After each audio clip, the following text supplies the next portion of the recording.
Welcome to Game of Roses. This is Survivor PaceCase. This is Survivor Clues, and we've just completed the viewing, the consumption of Survivor Season 48 finale. We have a new champion crowned. Excuse me? Did you cry? No. I did. Was I supposed to cry? I'll tell you when. I think I might know. It was an interesting finale, certainly. It's the first finale I've seen since, I believe, season 2. So this is my first full season completed of Survivor in 20 years, roughly. I loved it. I got to say, I really enjoyed this whole season. I can't wait. I even watched the whole after show to get to that 49 trailer. I did not do that. I did have to check out the after show. Fall. I mean, look, I don't regret watching it because they had someone bring David a glass of milk. That's funny. Mm-hmm. Good times. It was. I think 3 hours for the finale is not needed. No. I believe this could have been a regular hour and a half show. Absolutely not. Especially if you're just going to do a tribal where it's like, oh, we're all voting for you. Oh, yep. Okay. Yeah. There was no suspense, no drama here. Nonetheless, let's break it down. We begin this finale. Dark Lord Jeff is walking us through the Tribal Council set, welcoming us to the finale, explaining that the biggest theme this season was the emotional relationships, because usually having close relationships gets you voted out. But this season, not having one got people voted out. Tonight, he says there's going to be more blood, and it's going to be personal for our final 5. Mitch, Kyle, Kamilla, Joe, and Eva. 2 challenges, followed by the fire-making showdown, followed by the final 3 pleading their case, followed by a winner being crowned, an immediate after show. This is the finale. And we see night 23, the final 5 are congratulating each other under the cover of night, hugs all around. Kyle ITMs that he's glad the game of chicken between him and Shaheen is finally over. He calls the play an alley-oop between him and Kamilla. He lobbed up the ball. She slam dunked it. I love that analogy. And he ITMs that he has a lot of options to get to the final 4. We see Eva and Joe talking. Eva thinks they made the right decision. Joe says he trusts Kyle. He hopes he didn't get duped. Eva thinks they can trust him also. Now they need to vote out Kamilla next. And Eva ITMs that she wants to look out for Joe and Kyle. So the ruse worked 100% on all of them. That's wild. Like, to say that there's another idol, it's a very strong lie. It's not a lie that's based in truth, which are the easiest ones to tell. I would be scared shitless to do something like this, but they did it perfectly. And I think it worked because of the relationships they'd built with Joe and Eva. I do think they trusted Kyle so implicitly that he could have said anything, basically. Yeah. And whatever Camilla's part was in it to kind of corroborate it and say, I saw the idol, that was a little bit of icing on the cake, but it was mainly, I think, that whole thing rode on the back of Kyle's relationship with Joe, ultimately. Dude, Shaheen told me he was going to kill me when we get back to America. Can you believe that? Yeah. I feel like we shouldn't let him win $1 million. Yeah. Then he'll have more resources to commit the murder. Yeah. Kamilla and Kyle then talk, and Camilla's surprised that Joe didn't check with Shaheen before voting him out. They love their plan. They love the acting and the lying. Kamilla ITMs that everybody believes her lies. She loves doing it all and deserves an Emmy, she says. Kyle and Kamilla then both. I mean, reality performers don't win Emmys, though, right? That's not a category. I think it's like casting, outstanding competition show. Yeah, the shows can win. The hosts can win. Casting is like the show, basically. But I don't think there's like an outstanding reality TV performer win, like, Emmy. People's Choice. Okay, those are purchased. But there should be outstanding reality performer. Absolutely. 100%. I agree. But basically, we go into the titles here with Kyle and Kamilla both thinking they have a great chance heading into the final. Day 24, sunrise. The final 5 sit on the sunrise log. They look haggard and beat down. We get these close-up shots of their faces. They're all dirty, a little sunburned, and just look like they've been getting bad sleep for a month, which I'm sure is true. Kamilla is also wearing this little hoodie that she has tied around her neck that makes her look kind of like an egg. And she has done this all season, and I love it. Nice. Egg play. Mm-hmm. Joe, does she know how much eggs cost? Probably Is that a not. reference to this? I hope Dark Lord Jeff tells them at the end. Yeah. That egg play you were doing, that inadvertent egg play, was very damaging to a lot of the audience. Joe ITMs that he didn't think he would have made it this far. He's proud for dads, proud for older dudes. He ITMs that this is the fourth quarter before the Super Bowl, and now it's time to play. His analogy is a little mixed up here, but I get it. Football. They enter the forest. They find their names on some podiums and a puzzle lock. And Eva reads the instructions. An advantage for today's challenge is up for grabs. Inside each of your puzzle locks is a key. The symbols around camp hold the clues that will help you crack the code. First person to enter the correct word into their puzzle lock and retrieve their key earns the advantage. Good luck. This is a callback basically to the very first advantage puzzles in the game, the Da Vinci devices. They have to do it again. I think it's a fun little thing. I love to see them all running around. Yep. I expected Star to come bolting out of the forest. That would have been hilarious. She's like, I found the puzzle lock. Well, but they have changed these things because they have to go look at the same symbols that we saw in that really the first episode with these animals that are like plastered on the trees and rocks and things around. But they've altered them so that they now have these little metal nodules on them. And Kamilla quickly realizes that these correspond with letters of the alphabet. However many numbers of nodules there are correspond with the letters of the alphabet. You get all the letters, and then you have to arrange them in a word. And I will say, whoever's making these games, they've done a good job because those letters can spell multiple words. So Kyle has all the letters after some help from other players. He spells Everyone rescue. is helping each other. This is wild. Does that not usually happen? I mean, people who are allies, I guess, but everyone? Strange. Well, Kyle, despite the help, could not spell the correct word. He spells rescue. That ain't it. It don't open. Eva then ITMs her expertise is word games coming from playing Scrabble with her mom. She thinks it's secure, not rescue. And she gets it. That's also my thing I would do the best at. You could also I'm great spell at recuse. Like boggle. You could spell cures, e-cures. That's what I would have put down. It's just Joe. What was that one he said? Enemy, revenge, me. Yeah. It was just three random words strung together. Eva wins this. Utter dominance here. We don't know what it's going to be yet, but we then go into portion 2. It's the first of 2 challenges. Deal Jeff welcomes the players with his trademark glee. He takes Joe's necklace for the 4th time. The challenge is race up a steep ramp and a muddy net, throw a ball at a target, maneuver through a long cage, toss the ball into a basket to reveal numbers, use the numbers to get a key, use the key to unlock puzzle pieces, put the puzzle together. The winner gets immunity and a spot in the final 4. Another one of these, just like a bunch of shit you have to go through that is unrelated. A bunch of shit. And this girl who demonstrates how to go through the muddy net for probably just a per diem instead of a chance at $1 million was my Jorge Moreno bystander of the week. I'm always thinking about the people that they have demonstrated these things. In fact, I want to say in what was it? Battle Camp. I want to say they didn't even have the budget for that, so they would just show clips of the actual people dropping, so you could kind of see who was going to lose. Yeah. We see then it's also a reward challenge, and they're going to get pesto pasta, chocolate cake. And this is another one of my problems. I was explaining to Clue before this that they have shortened the seasons, and now in order to be able to shoot back to back. And now it seems like they're eating every other day. This is not the Survivor I grew up with.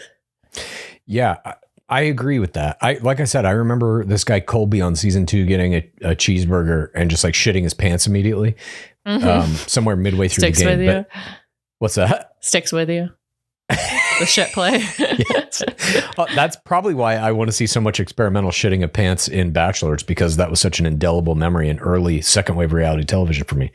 But at this point, there's like 4 or 5 people left. 2 of them are going to get to gorge themselves. It's like half the people are eating every time now. They are. And like, I don't know. I don't want to starve people, but that's kind of the that's kind of the deal with Survivor. That's the whole point, is you're supposed to be surviving.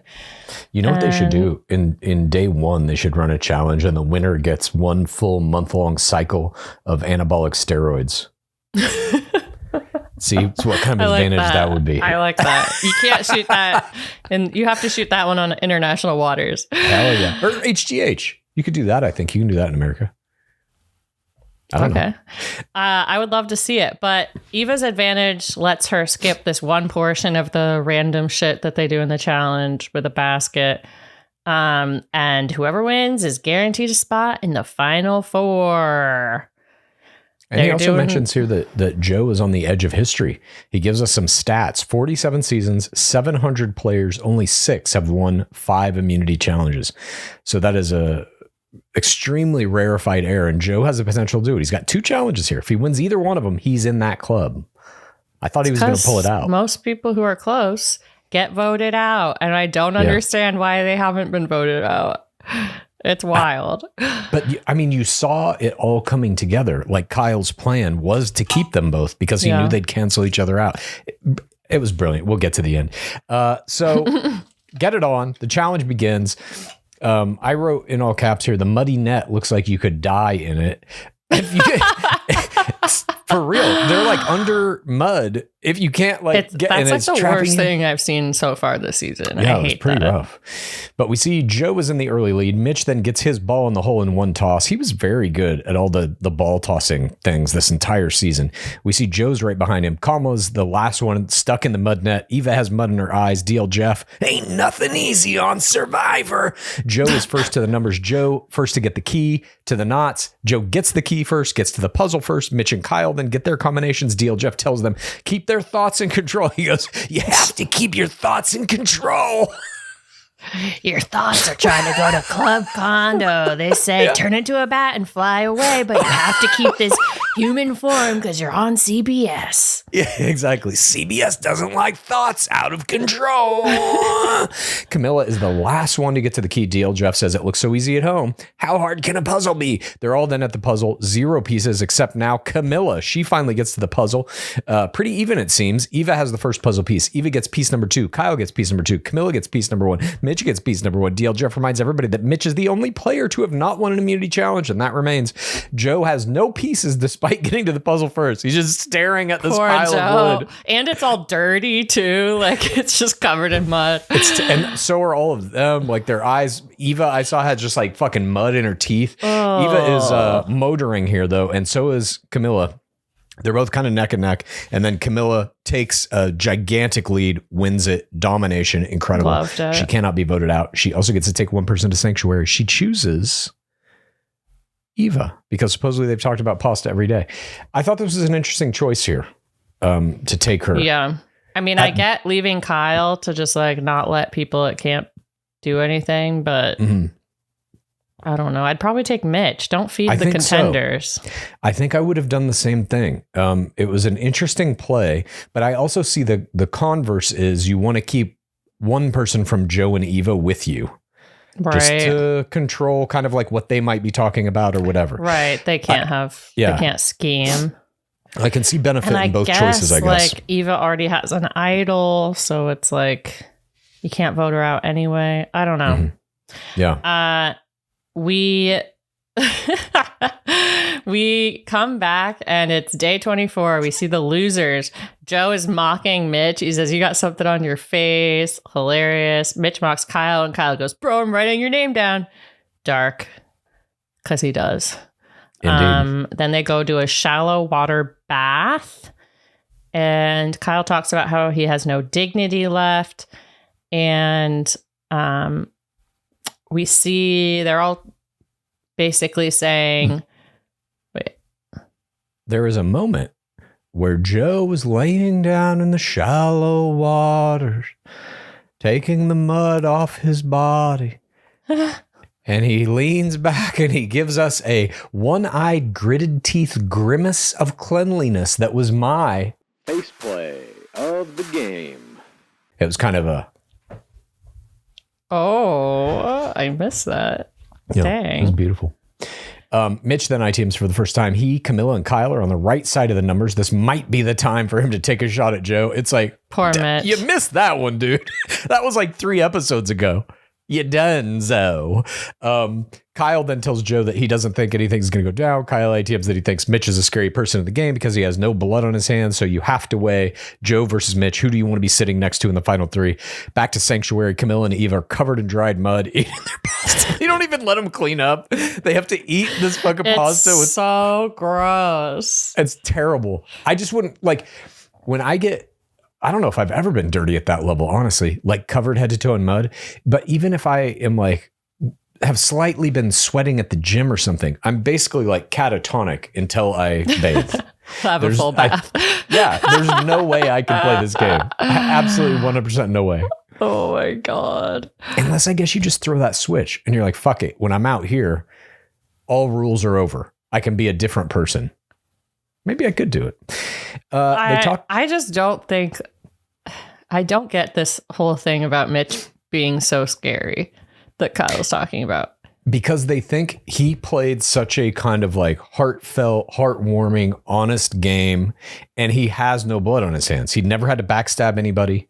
He was never But he never even won an immunity challenge or did a strategic move. I kind of get it. Like if it would have been Kyle, Kamilla, and Mitch, I could see Mitch walking with that vote. I mean, I get Kyle and Kamilla not wanting to bring each other. Totally. But they talk about how both of them are basically guaranteed in the final 4 because no one can vote for Kamilla and because Eva has an idol. And Eva is going to play the idol because it's her last day to use it. And I'm so excited. It'll be a really fun group. And Eva says it'll be fun when Mitch goes home. And Kamilla goes, yeah, and makes this wide-eyed, full-eye aperture face while covered in mud. My face play of the game. I love a face covered in stuff making faces. I agree. And we see that she's saying that Mitch and Kyle are threats to votes because if people want to vote, they're going to get split between them. And she doesn't want to send Kyle home today and then have her go home tomorrow and have neither of them at the final tribal council.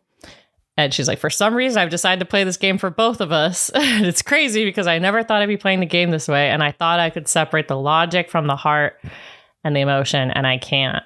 This would so be me.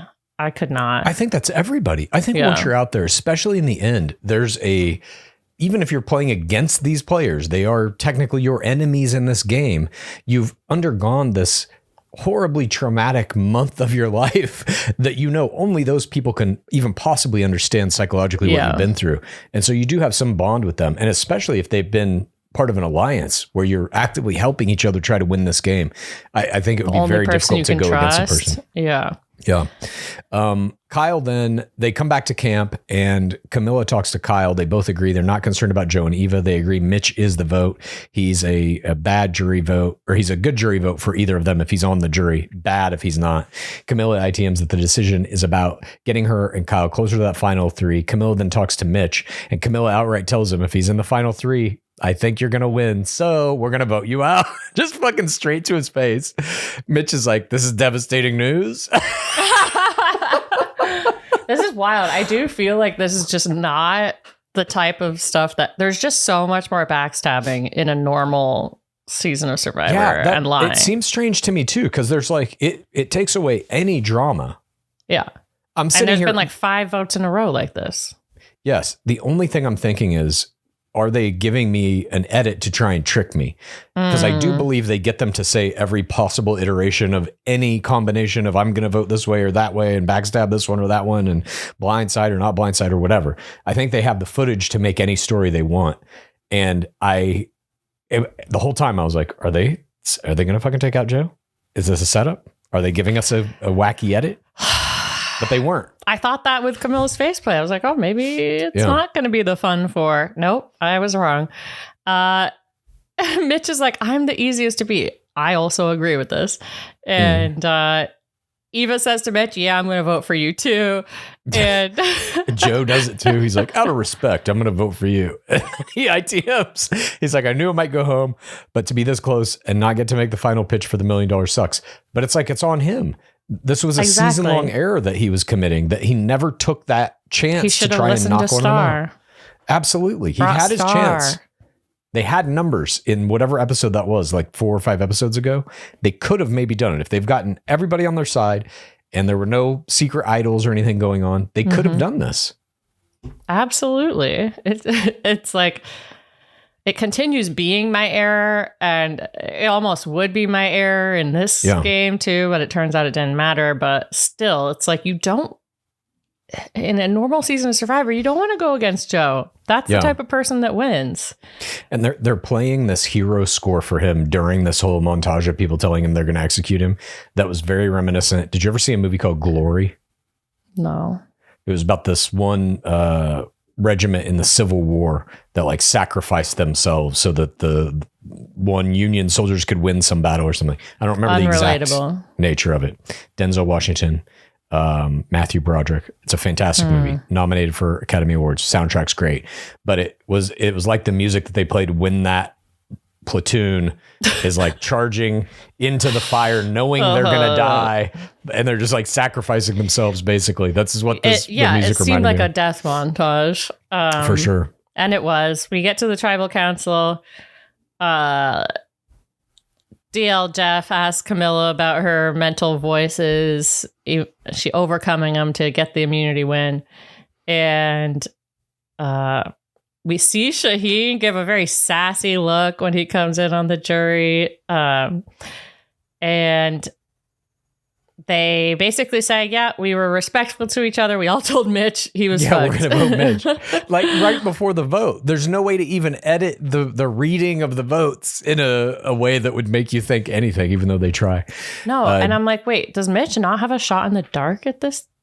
Does that disappear at some round? I think it does, because it was around, I don't remember what episode it was, but he told Eva she had to play that her what was it, power without control by some certain point. And I think that's when the shot in the dark goes away too. Gotcha. Very boring. What would they do in the final four? Like this part right here. It's the finals, right, and it's like, we all vote you out. Nope, shot in the dark. Oh, I guess we'll do another episode. Like, I don't know what they could do. You know what I mean? I guess. Why have random chance be in here at all? But that's the whole fucking game. Most of Survivor is random. Most of it. Mm-hmm. That's what I took away from this season. You've got dice roll picking shit. The teams. Oh, the dice roll was terrible. Yeah, just random fucking things. And I don't know. For me, I get it. I don't like random shit in sports other than like who gets the ball first. I'll accept that in football, a coin flip. You know what I mean? But it just takes away the ability of a player to really form the game. You have to not only be good at the strategies and the whatever the challenges may be, but you also have to just be like lucky. Yeah. You have to be manifesting in control of that quantum plane as well. You changed my mind. There is no luck. Eva goes, "It's about time I played this sucker, eh?" And she plays her idol. It was very Minnesotan. Mm-hmm. Mitch, Kyle, Mitch is out. David's giving a skeptical face. And DLJ, congrats, you made it to Final Four. Compete in the final challenge tomorrow. And Mitch does a great exit speech, very for TRR. Yeah. Can't be upset. I'm proud of myself. Next portion, we get night 24. It's the Final Four. And Kyle's like, I think any one of us could win. And we see in the morning, but he also breaks down this idea in this first ITM that it's two groups of two who have played very differently. And I thought that was kind of interesting. You have this Joe and Eva pairing that are like super out front. Everybody knows this is like a father-daughter duo. They will die for each other. They have done things like this. He's broken ranks from when they were in their tribes to go console her after getting permission from Dark Lord Jeff to do so. Constantly they're helping each other, cheering each other on, consoling each other, whatever. And then you've got Kyle and Kamilla working together since day one, and no one knows about it except them. Under cover of darkness. Yeah, David knew. Well, Joe kind of knew too. We at least saw footage of him putting 2 and 2 together, but just never writing down the number, I guess. Nonetheless, I thought it was an interesting, just kind of like a final take on what this season has really been about, is these 2 kind of power duos controlling everything. And one of them, people just didn't know it existed. They were like the shadow version of Joe and Eva. It's such an advantage because you want to have that reveal. You want to have that surprise at the last tribal. Eva and Joe are like, we need to win to take each other. And Eva's like, if I win, I'm taking Joe, which I'm sure a lot of people would think is a dumb decision. Yes, I would. I agree. And thinks they have different roles. We then see the Kyle Kamilla alliance. Kyle's like, it's so fun playing with you. The sunrise. And we see 4 birds land in the surf as the golden rays of the sun reflect off the waves for one of the final times that we're going to see. And these avian representations of the final 4 best players of this season were my Creature of the Week. These 4 birds were strutting their stuff. And we're my Creature of the Week too. Yeah. Then we get this thing with Kyle and Kamilla where they basically acknowledge to each other, if I win the immunity challenge, you're fucked. And that's just how it has to be. Sorry. And they both acknowledge, like, yep, I get it. I would do the same thing. Camilla says it first. And Kamilla saying, I'm not going to pick you, you'd be making fire, was my error of the game. Oh, really? I realized there's like, it doesn't make that much of a difference. It's kind of implied they both know that they played a duo game, but like I think she could have leaned on the heartstrings a little bit more to be like, Kyle, you have to take me. We played this whole season together, like Eva and Joe. I just think that they're both too smart about the game. Like I don't think that would have worked on either of them. I kind of appreciated this. I get what you're saying. Like in this final moment, probably both of them should have agreed to one another. Yes, I'll take you into the finals. And then they either do or don't, whatever, you could change your mind. But there was also a piece of it that was about like respect. It was almost like honoring the code they had set forth in episode 1 when they made this dark pact with one another to be in a secret team that was like, we did this to win. And now it's down to the final moments where we have to make these hard choices.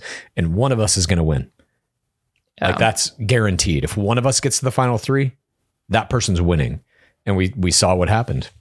I just think it could have been a Hail Mary to get one more round and plead your case. Sure. Yeah. And yeah, you're right. Like once you're in the final 3, you plead your case. Who the fuck knows what happens? But I think they both were astute enough to realize if they both were in the final 3, Joe or Eva is going to win that prize because they'll split votes. He even said it. Yeah, I know, but...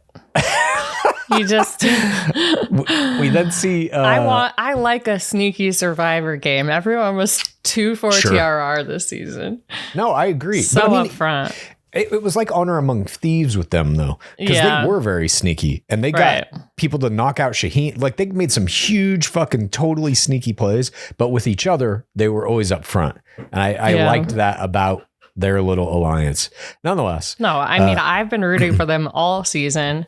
Me too. Honestly, Kamilla was probably my number 1, but Kyle was my close second. I wanted Kamilla to win. Yeah. I liked her a little better. She just had a little zest to her that I really liked. Yeah. But I loved Kyle too. I'm very happy with the outcome of this season. Me too. I was very happy. Honestly, like any of those final 4, I would have been down with. I liked them all. Yeah.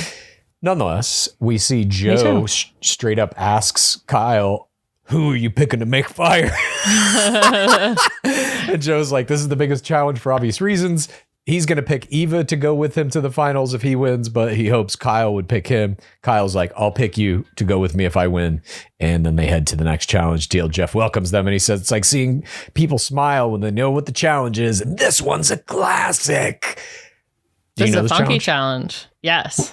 Okay. This is the one I think of when we were talking about funky challenges. It's like kind of like a little kid's game, that would be in a doctor's office. It's super eye-hand coordination heavy. I feel like anybody who's played baseball or any sport like that would absolutely dominate this. Look, I've played some I baseball. like this one as a challenge. It is an odd one to me to be the final challenge. I'm like, you think the final challenge should be something a little bit more epic, or what is it? It's called some motion, right? I don't know. That's what they called it multiple times. What? But some motion, I guess, makes more sense. Like summation, like a pun on that word, I felt. I'm not sure. Some motion is what I heard them say a bunch. So it's basically these metal spirals that have a little switch in the middle. So every time a ball passes, it kicks it to the left or the right. You have to drop down balls in a timed fashion based on what Dark Lord Jeff is telling you. And you have to add another one, catch them on the left, catch them on the right, and put them back in the top so they keep spinning. A perpetual motion type thing. I would be milking that time that they take to take the ball from the bottom to the top. Of course, so 15 if they were seconds. going really fast, count them down. I would be going so slow. I would be going to the point of getting kicked out of the challenge. Same. DL Jeff calls it a beautifully designed hypnotic game. He kept talking about the hypnotic effect of the sound of the balls. And don't get lost in the hypnotic effect. This is the sound I play to fall asleep at night after a long night at Club Condo, where I've been having opposite hypnotic effect drugs, if you know what I mean. Yeah. After a long night of cocaine abuse, I listen to white noise made by the some motion machine to finally pass into a dreamless slumber where I can transform into a bat. Eva dumps.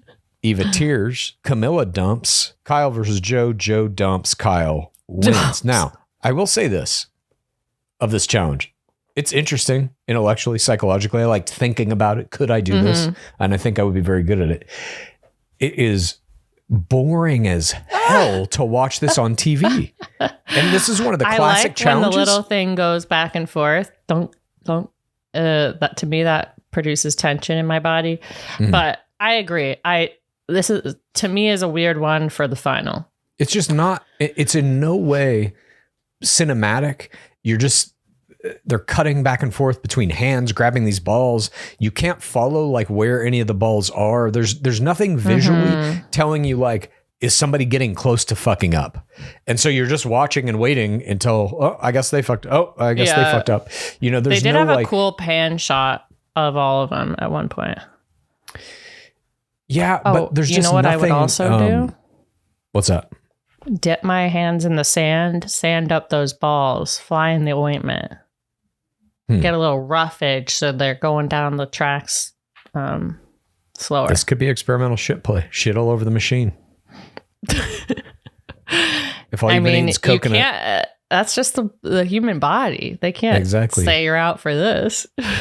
Looks like Kyle sprayed down his some motion machine with liquid shit. It's drying and the balls are sticking. Fair play. Fair play. Any liquid from your body is fine to use in these challenges. We've already established this. Also, they tie their hands or one of their hands behind them. Can you just put like a foot on one of the things and just let the balls build up there? Could you do a foot? Why? I mean, hacky sack it back into the top. Boom.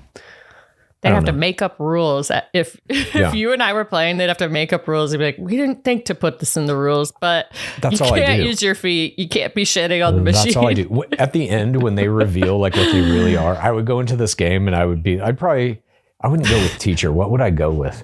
I would go with like mail delivery person or something like this. Some kind of public service steal Mitch's type thing. Yeah, exactly. Yeah.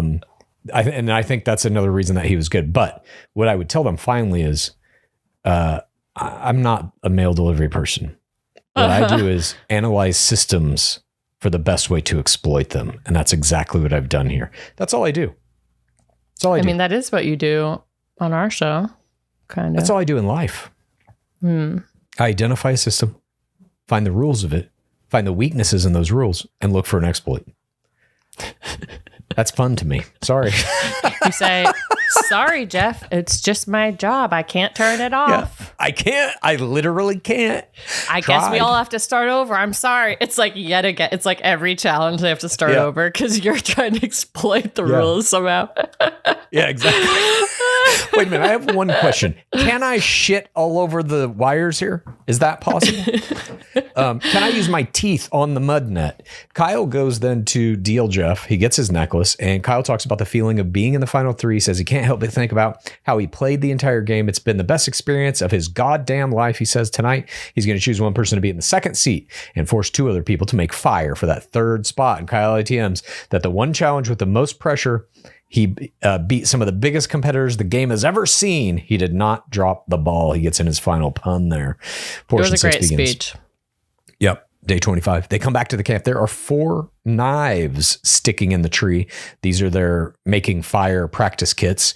Kyle talks to Joe. He ITMs that taking Joe is good for him keeping his word and good strategically for his game. Kyle tells Joe that he's his brother and his friend for the rest of his life, and he's taking him to the finals. Joe ITMs. This would have been my error if he hadn't won. I just like so strongly agreed with every decision he made in terms of choosing this person versus that person. Mm-hmm. I mean, the jury's small. Like, it's only 8 people, so I guess you're literally just counting votes. Wait, was this my play of the game? Hang on a minute. Let me scroll down. It was. Kyle taking Joe to the finals was my play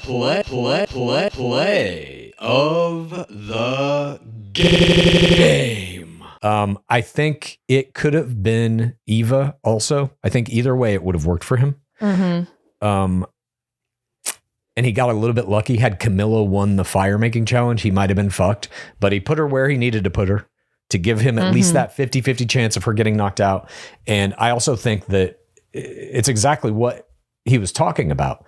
It not only is good strategically, it's good like on the human level. It maintains that relationship, the kind of honor code among these newly formed brothers, which is good for him and Joe, but it's also good for the rest of the jury. When they see that, it's not like he didn't really backstab anybody. He played a pretty upfront game. Yes, he had a secret alliance, and they did some dirt when they had to. But at least in these finals, he was like, I'm taking you.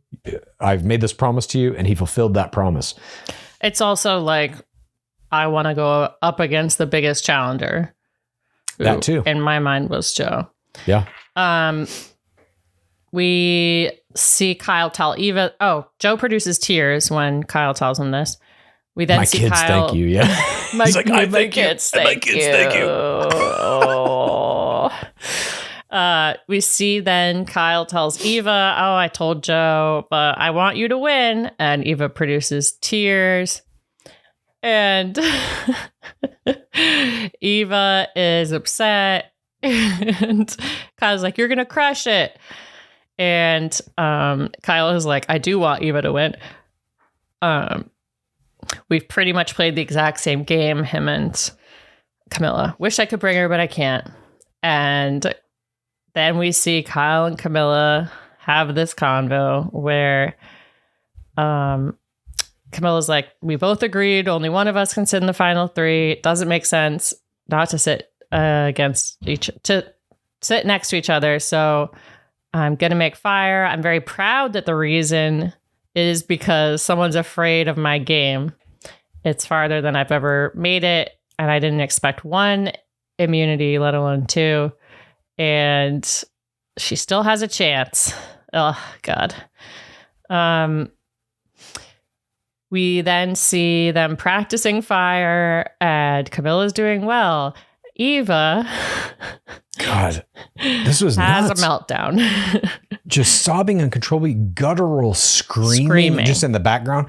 Kyle and Joe hear this, and Kyle is like, am I making the right choice here? Like he's feeling bad about what he has done to her psychologically, and he's starting to second guess, like, maybe I bring her and Joe makes the fire. And it seems like he's kind of soft floating the idea here to Joe, like, would you want me to switch this?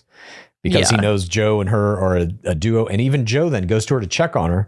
And he makes it seem for TRR, but he's also like, I really need someone to beat Kamilla. Yeah, exactly. But Kyle then wonders out loud if he's put her in the wrong position. Perhaps there's this idea again for Joe to sacrifice himself. Kyle then ITMs that there are more layers to this than just the game. It's hard to hear somebody go through something like that and know you have a part to play in it. This is no easy decision. It's the hardest but most important decision he's going to make in his life, he says. He's not a coward and he's not afraid to put himself in the fire. Yeah, exactly. That was an easy decision. He says, I'm not a coward and I'm not afraid to put myself in the fire if that's what needs to happen. He even says, maybe he's going to start. I was like, what? That'll be error of the game for sure, dude. Don't do that. Don't do that. Don't do that one. Eva screaming, guttural sob. Joe comes and hugs her. He ITMs. It's devastating to see her upset. The harder she squeezed, the harder he squeezed, the calmer she got. And he feels he needs to protect her. And I was like, is that a touch STCO? Thing? And then he's like, please let me do this. Wait, is what?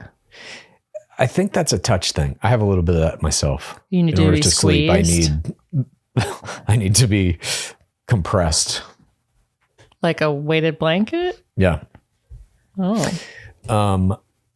He then asks her. You're getting so vulnerable on this podcast, Chad. Is that vulnerability? That I got to sleep with a weighted blanket? Look, the bar is low for you, but... Yeah. I mean, I'm saying like there are companies that make these products. I feel like I'm not the only one. Many people probably do this. Joe ITMs, though. It's devastating to see her that upset. And he says, let me do this for you. Let me take your spot. And she says, no. Real life hero. Yeah. I need to do this. I have to do this. And Eva ITMs that Joe is selfless, but this is something she has to do for herself. Joe offers to sit with her and help her prepare, but she says, you can sit here, but I've got to be the one to do it. Joe ITMs that he doesn't want her to get hurt, but he knows she has to prove this to herself and others that are similar to her. He's doing his best. He shows her how to make the fire. Others that are similar to her, like an alien. Yeah. I'm like, strategically, Joe, maybe don't help her. Am I evil? But like, you don't want to go against Eva? It's like at this point in the game, I just don't know what any of these players are playing for. You know, there's some argument to be made that all four of these players have done enough to get invited to like an all-star season or something. Mm-hmm. So definitely. Like, you've already won that level of the game. There's also some argument to be made that if you're like in that relationship, in that dynamic duo, and you're Joe or Eva, you will be just as happy seeing that other person win because it means something to you emotionally, psychologically. But the bottom line is there's this game you're playing. And if you want to go down in the history of the game as one of the greats, you do have to win a season, period, if not multiple. And if you don't, you get kind of lost in the shuffle in the footnotes, unless you can become Carolyn Weiger or something, you know? I mean, it is a rare season where we just get all of this 4TRR play that seems against strategy. Yeah. A lot of it. And possibly it's because Eva is in the cast and just kind of set the tone of this, like, we're playing with heart. Mm-hmm. And Joe, really. I feel like Joe was kind of the heart conductor. Yeah. But we see him here basically both kind of figure out you have to scrape a little pile of magnesium onto the tinder before you ignite it with spark. Portion 7 begins. Oh, yeah. You said you could. Easily. I can. I think I could start a fire. I think I could do the balls. The shit I would have the hardest time with is the mud, the dirtiness of it. Yeah, just the sweatiness too. They're all like always gross and sweaty. I'm sure everybody smells like pure shit always. I would not be able to do that. Cut to you like in the corner so far away from anybody else being like, they smell. I can't have any social game. I can't go near them. Exactly. You all smell like shit. Leave me the fuck alone. Yes, I'm a postman. I carry parcels day in and day out. 6 feet. Nothing else. I certainly don't see everything in the world as a system waiting to be exploited. That has nothing to do with what I see or do. Okay. Moving on to portion 7. It is night. 25, the tribal council deal. Jeff welcomes the final four. The jury comes in. David is wearing sleeves. Did you notice this? That was a first. Deal Jeff I didn't see him. I thought he was in a tank. He was in the first one, but not in this one. Deal Jeff asked for this review of the day. Kyle won some ocean. How big was the moment for the little kid who's dreamed about it for so many years? He says, I reflect on this journey.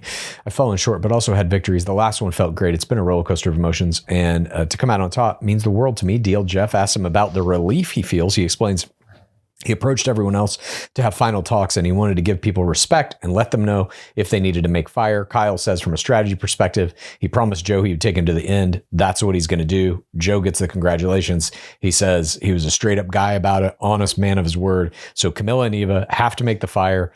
Kamilla says she knew it was coming, and me and Kyle know what's best for our games, to not be sitting next to each other in finals. I was like, is that a fucking error? She's giving it away a little bit there. She's hinting. I know. I was like, because she's going down. Yeah, exactly. She's they were in the same tribe or whatever too. So I don't know. Yeah, but I don't know. That they put that in the edit, I think, because it was a little bit of an overstep, not quite an error.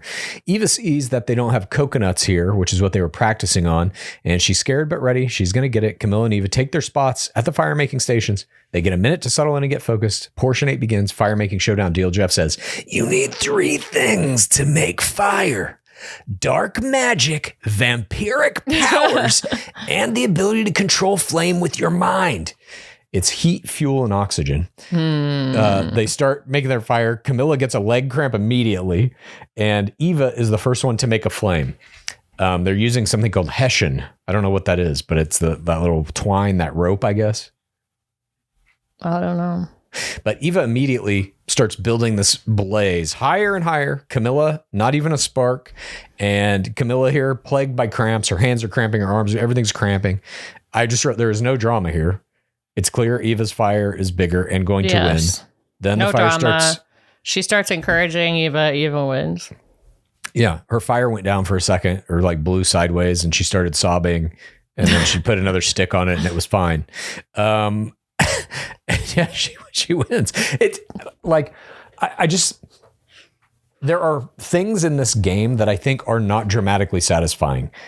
I liked overall the season, but like this thing of you got to make fire, and who gives a fuck? I mean, I like it's kind of survivally. At least it's with the theme. It's not like rolling on a barrel. Yeah, I guess it's just like it's just people scratching at something as fast as they can and then blowing on a fire. And I'm like, I don't care. I don't care about any of this. I mean, usually it's closer, I would say, but. Yeah. And it seems to some degree, maybe like, Scobby's in there tearing shit up. I think to some degree it also is luck, because it is the rope that's suspended above your thing a little shittier than the other person's, or like the flame itself, can move kind of erratically. So you could have a bigger fire that just isn't hitting the rope right. Is that your fault? A little random chance. It just didn't. And then in a situation like this where one person can't even start the fucking fire, it's like, what am I watching here? Nonetheless, congratulations. The most 4TRR boring season. Yeah. Deal Jeff calls Kamilla compassionate. She cries. She talks about how she's been fighting against that voice that says you suck. Relatable. And she had fun, and it's the best feeling in the world. And she becomes that 8th jury member and gets snuffed. I'd like to see her on Traitors. Oh my God, right? Because I think she can play either role very well. Yeah. I'd be very curious to see what she could do in that system. She should definitely be on Traitors. I mean, she's got to be a fan favorite. I don't know, but I think Eva is the biggest fan favorite. She has the most Instagram followers. She, at this point, she's got to be 100K. Eva, I feel like, would not do well on Traitors, though.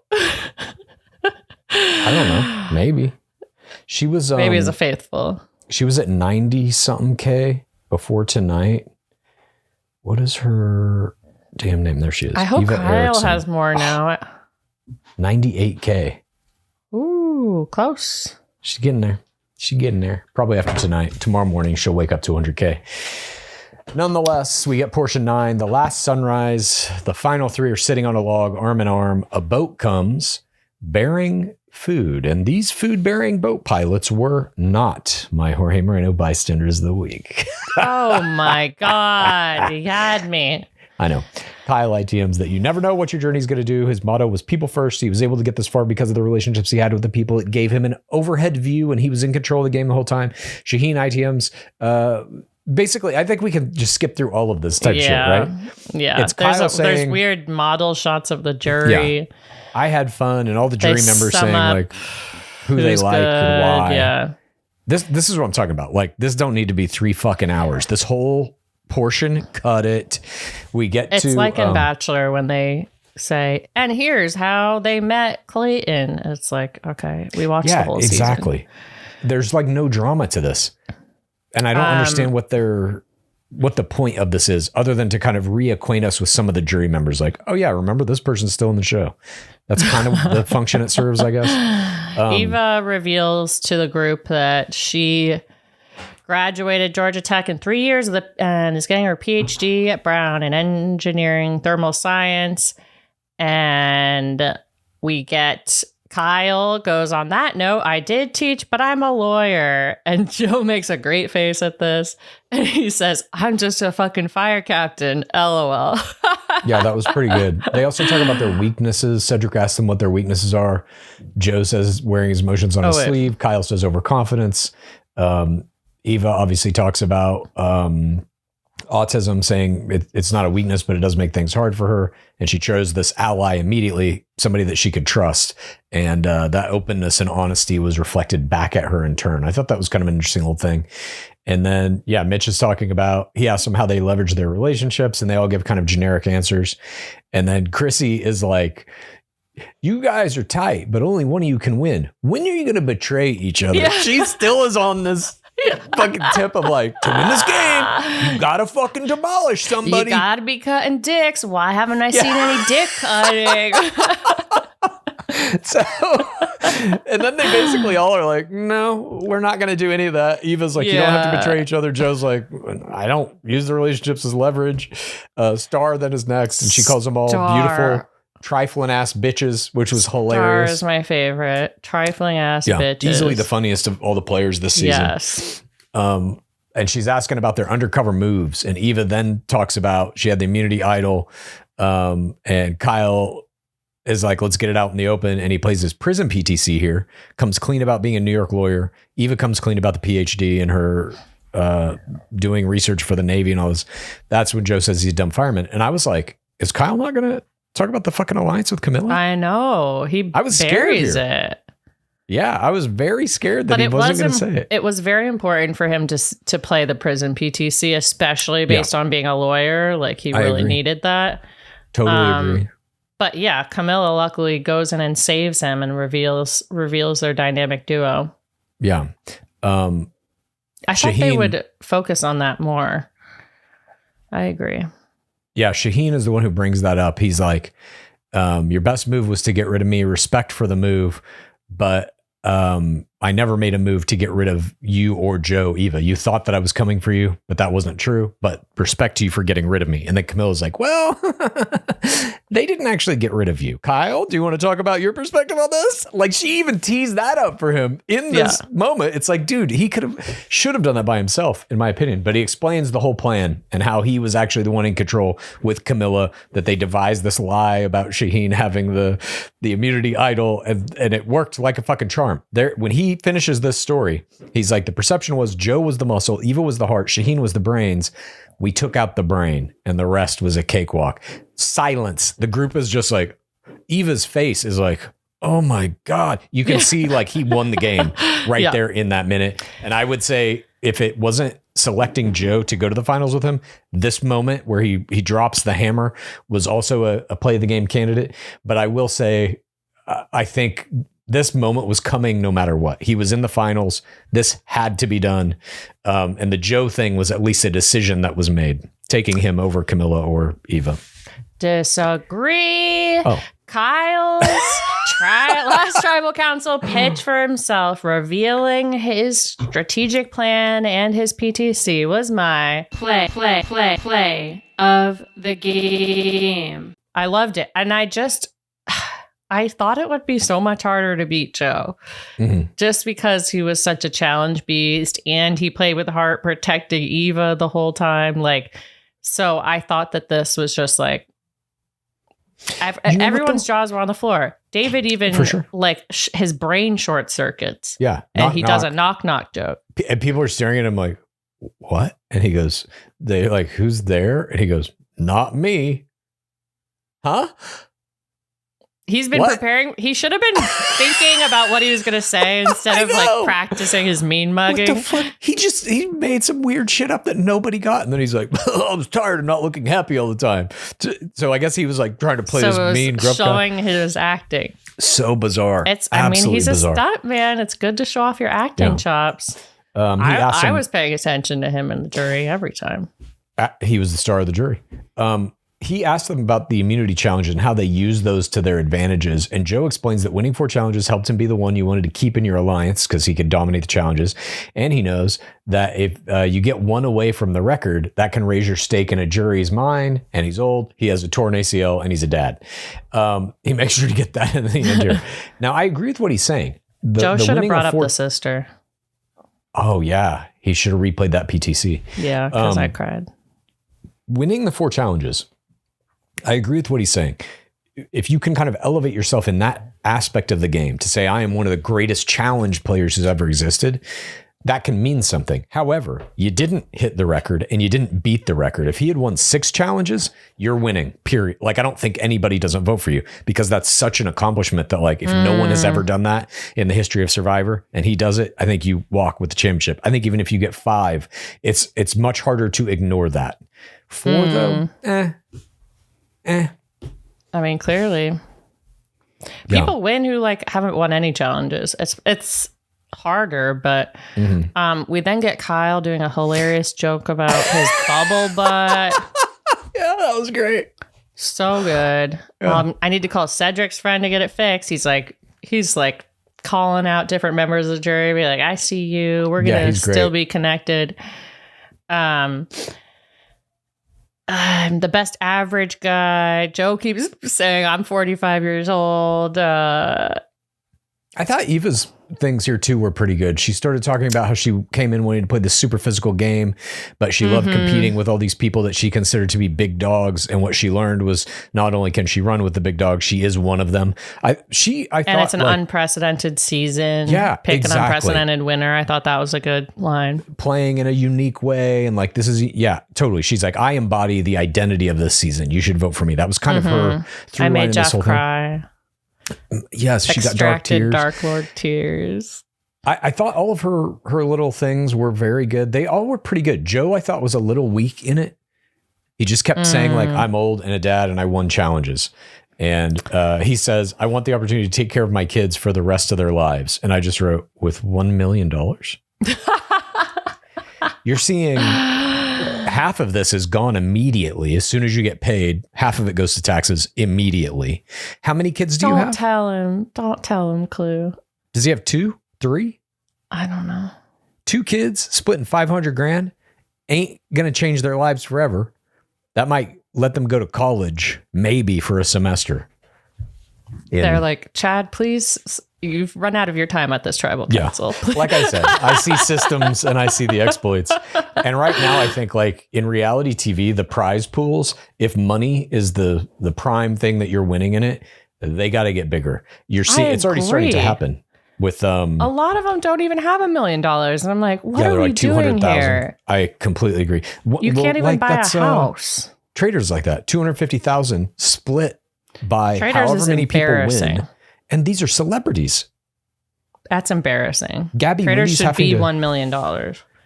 And they're, especially it's like people splitting it at the end. Are you kidding me? You have now 2 reality competition shows that are in the $5 million range in Squid Game Challenge and Beast Games. You must, I think, compete with that. It's like, are enough people not watching this on CBS that you could tack on another 4 million? Of course you could. 100%. CBS's legacy channel or whatever. We get Dark Lord Jeff, by the way, is in his infamous black shirt. Yeah. I was excited to see that. Somebody DM'd me and said that was AI. That made all those cartoons? Not only the cartoons, but the audio. And I'm like, is that true? I have no idea. If it is, the cartoons, it makes sense. It's fooled me. Really good. Yeah.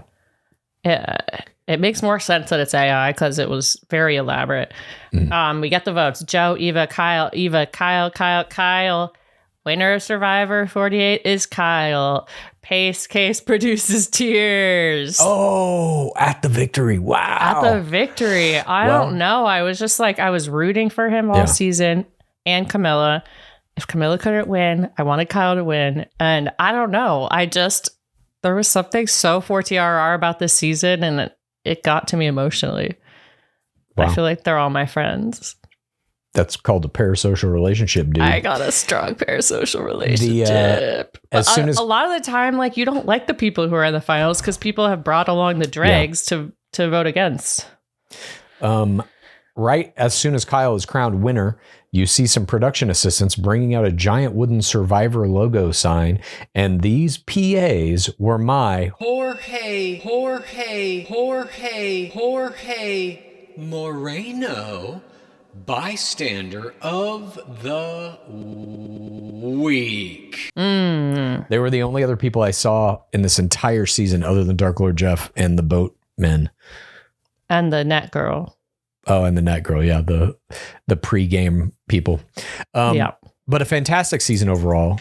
Who was your MVP? I think we both know the answer to this. For my play of the game, and just an incredible finale all around. Kyle was my MVP. For his hilarious knock-knock joke, David was my MVP. Just kidding. Kyle was also my MVP. Edgelord coming back. Yeah. I don't think you can, in a game like Survivor, I think the finales, your MVP is always going to be the winner, isn't it? Unless someone does something that somehow gets them a ton more Instagram followers. There would have to be an extremely strange concerned for circumstance. Kyle's Instagram number. It was at like 8K the last time we checked. Kyle was?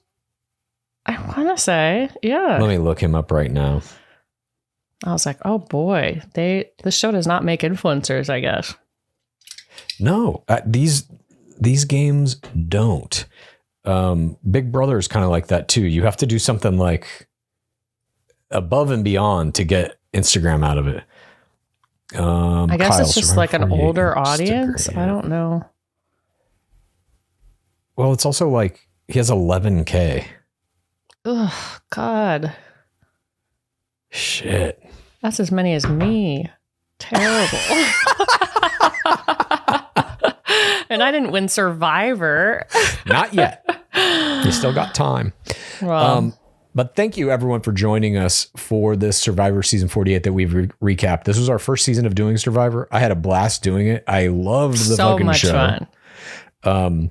Getting to fall in love with Dark Lord Jeff was one of my favorite things about it. I think, like, overall, he's my MVP. It was the romances we made along the way.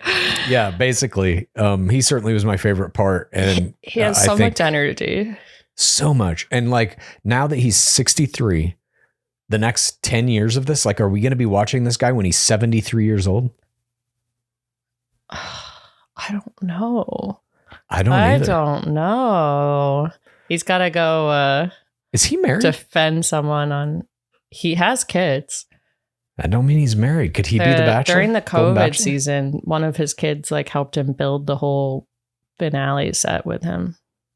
It was cute. Wow. Jeff Probst, wife. Let's see.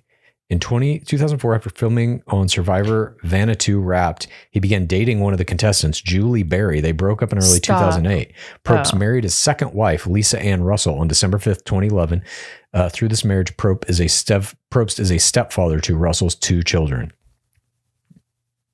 Oh.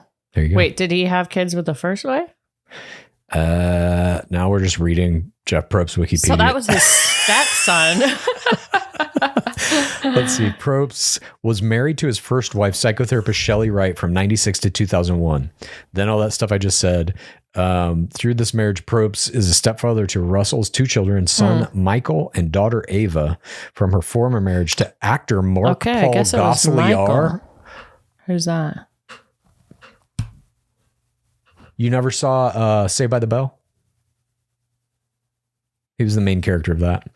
Probst has stated that he and his wife amicably shared custody with Gosselaar and his second wife, and that the children consider all 4 to be parents. Probst keeps the snuffer that he uses to snuff the torches when a contestant is voted out of the Survivor game as a souvenir after every season of Survivor. He has written a book called Stranded, based on the show Survivor. Oh, God. Like fan fiction? That's what it seems like. As an ordained minister, he has presided over the weddings of several of his friends. Interesting. The lore. I know. Okay, so I think lore. it was Michael, the stepson, who helped him craft that thing. That's cool. Do you think that that's who he would anoint as a replacement? Like, what are they going to do? Or would it be a player? I think it would be a player. I think they would do like a Jesse Palmer style thing, which, by the way, Rob? I have had recent calls. They probably have to pick someone younger. I don't know. What? Yeah. I think they picked somebody a little older, actually. Boston Rob would be great. I think he'd be an interesting host for sure. I have had cause to go back and watch a little bit of season 26 of The Bachelor recently. Some certain scenes. That was Dark Lord Palmer's first season as the host. It's weird to watch. He has to when he comes in, he kind of like qualifies himself on the morning after night 1. He's like, "Hi, I'm Jesse Palmer, and I'm the host of The Bachelor." Now, for those of you who don't know, I used to be a Bachelor. No. It's very interesting. It's just stuff I didn't remember exactly. I guess you like had to do that because it would probably shock so many. I'm glad they finally stopped putting exactly his age. Who he was. Because they had been trained. Oh, little clue. Going into that tea cellar. Bachelor clue. Anyways. Yeah, so fun. I love this game. I loved getting to see it through your little fresh baby eyes. Mm-hmm. It was beautiful. And like even a season that didn't have very many twists and turns, like especially the playoffs portion of this, I still loved it and produced tears many times. They were great characters. I mean, all 4 of those finalists were just like fantastically drawn characters, even though they were technically real people. Anyways, thank you all for watching this with us. We're unsure if we're going to do another Survivor season or not, but sound off in the comments if you want to see us do 49. Oh yeah, 49 is coming right up, right? When does it start airing? It says so fall. It'll be right after. So it could be during Golden Bachelor. Yeah, it will be. What we have coming up next is in 1 week, right? Yeah. Oh my God. In 1 week, Love Island USA Season 7 starts. We're going to be covering every episode of it. That means every night in our Patreon, patreon.com/Game of Roses. Join us there. Then early July starts. What have I agreed to? It's going to be a hyper bingey kind of deal. Then we're going to be recapping it on every Wednesday. We will have a recap episode of the entire week's worth of Love Island USA shows that have come out. And then once Paradise starts in early July, we are going to be covering that as well. And then there is also, I believe, in late June or maybe late July, Ultimatum, Queer Love is coming out with another season. Yes. I'll be covering that at the very least in Clue's Corner. Oh my God. And then we will also have Golden Bachelor, Mel Owens, season 2 in fall of this year. Premiere? So there's going to be a lot going on here at Game of Roses. Most of it is going to be in Patreon. So join us there. will still be doing Twibbins until Bachelor in Paradise starts. And then we will break Twibbin until we're only doing one show. Yeah, we'll have 2 recaps going. We'll keep you posted on the schedule. During that point. We'll have Wednesdays will be Love Island recaps, and Tuesdays will be VIP recaps, assuming they air it on Mondays, which so far the premiere is on a Monday. We don't know if they'll change up their schedule. Sometimes they do that. I don't know. Well, we will be, however Tuesday, their schedule Wednesday, goes. Probably. So too will our schedule go.